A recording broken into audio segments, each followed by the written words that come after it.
Work hard, play harder. Down in the bottle, we gon' drink it like it's water. Streets learn me, not your everyday scholar. Fighting for the top, I'm a everyday brawler.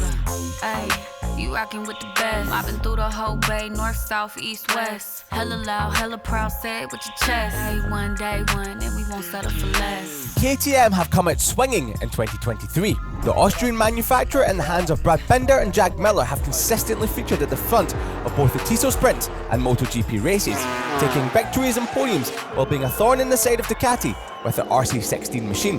For 2023, the second KTM team has been branded as GasGas, bringing the Spanish off-road giants to the grandest stage on two wheels. Reigning Moto2 champion Augusto Fernandez stepped up as the sole rookie in 2023 and has acquitted himself very well, finishing inside the points on every occasion, including a brilliant fourth place at Le Mans. Yes.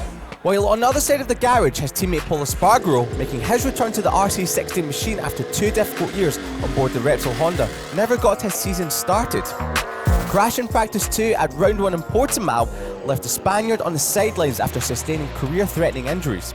Thankfully, Paul Espargaro has made a remarkable recovery and was seen in the paddock at the Dutch GP and received a very warm welcome from his team ahead of his return after the summer break. His seat was filled in by KTM test rider and one-time MotoGP podium finisher Jonas Folger, the German putting in the miles and racking up points for the GasGas Factory Racing Tech 3 team as Paul made his recovery. I'm a savage. No such problems have been felt by the Red Bull KTM Factory Racing team, as they have had a very impressive season up to this stage. Jack Miller has reunited with the Austrian brand for the first time since his title-challenging Moto3 season in 2014 and has shown great speed. Bringing with him a wealth of knowledge from the factory Ducati team, he, along with Binder and his engineers, have pushed forward the development of the RC16.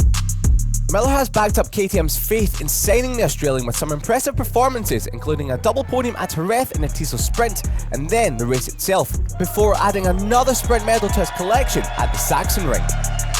However, there have been some mishaps along the way.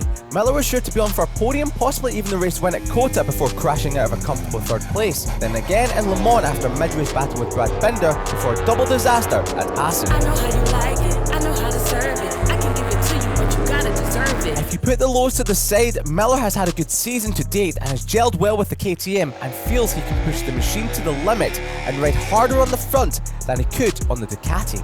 The confidence on the front is something that has been echoed by his teammate Brad Binder, and with that confidence, it has created some jaw-dropping spectacles. If you play your cards right, you can have it, yeah. It's not just the sideways action that has got everyone in awe of Brad Binder and KTM, but also some of the performances he has achieved, and the way he has done them is something to behold.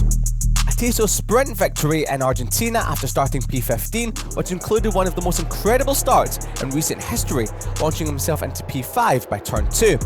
He also tasted more success at Jerez, winning on Saturday and challenging Bagnaia for the win, but came up short in the race. Dude, my rear tyre wouldn't come up again in the start of the second race. However, his second and Miller's third place gave KTM a double podium finish.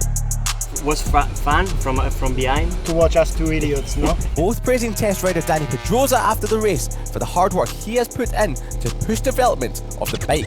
I couldn't make it any realer. See, my only competition is the man in the mirror. Talking of Danny, he was in attendance that weekend, not as an onlooker but as a rider, making a racing return since the 2021 Styrian GP.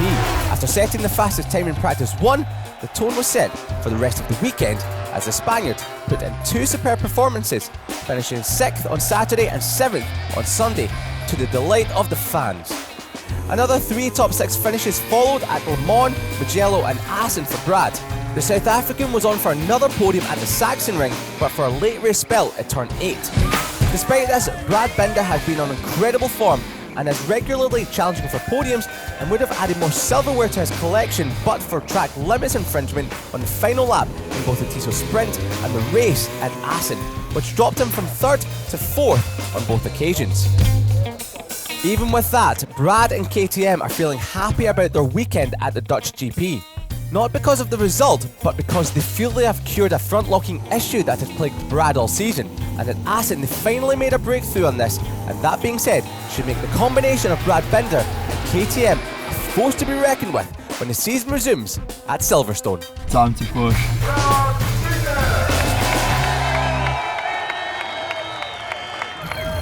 For more MotoGP action, don't forget to like and subscribe.